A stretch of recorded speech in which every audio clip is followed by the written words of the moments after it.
Hello guys, so here's a quick tutorial video about how you can set up the RETO app to manage your payments or track your payments for your business users. So after you install the app, just click on Get Started. In the sign in page, fill your number in and click on Next.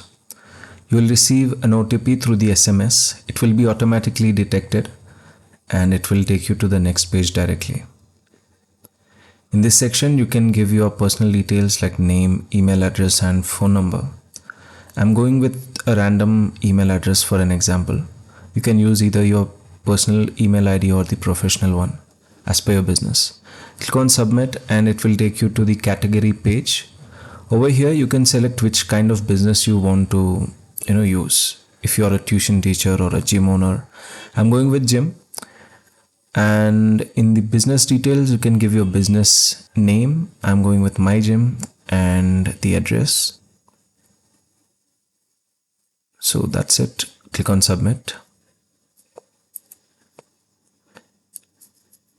Once you're here, you can click on the add customers. Now you'll have to add the customers. So I'm choosing the import from contacts option. So I can directly select the contacts that are already within my phone book and import them over here. If you do not have the number already installed or already set up in your phone book, you can manually enter that and give the remaining details over here. Now I'm selecting the months. So we want to receive the payment every month. So I'm choosing 1. And the due date, whichever date you choose over here, that is the actual date on which the customer is going to receive the automatic reminder through WhatsApp as well as the SMS. So I'm going with first. Now it's time to choose the amount. I'm entering 1500, which is the fees that we need to receive from this customer. Click on customers and you'll see the contact that we just created. If you click on send reminders, you'll have the option to send a manual reminder through these sections.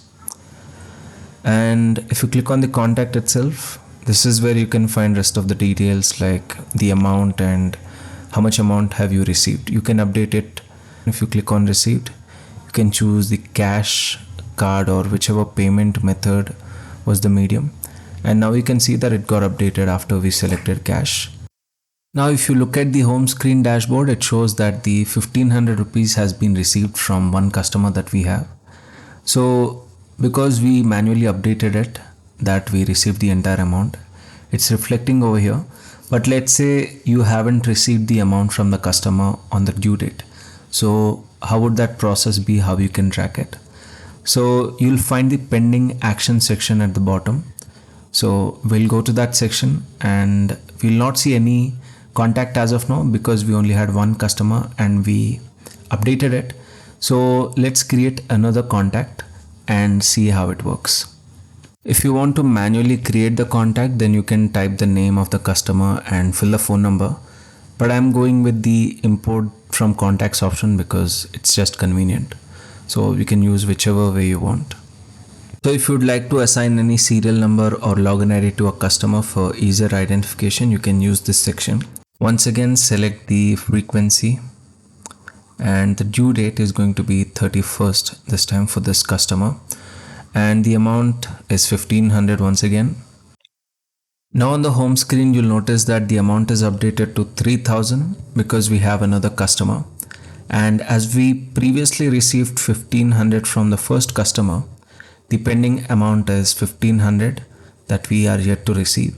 So you can check it over here as well as from the pending action section. So let's click on it. So there we go. The new contact is reflecting in the pending action section. So until you update this payment as received, it will show up in the pending actions. So on the due date, which is 31st of December for this customer, they will receive the automatic reminder both on their WhatsApp as well as the SMS. But if in case they do not pay the amount, what you can do is you can either leave it like this or else you can send a second reminder manually through the send reminder section. And if you want, you can directly call them as well through the call option. So basically this is how you can track your payments and organize it with RETO app.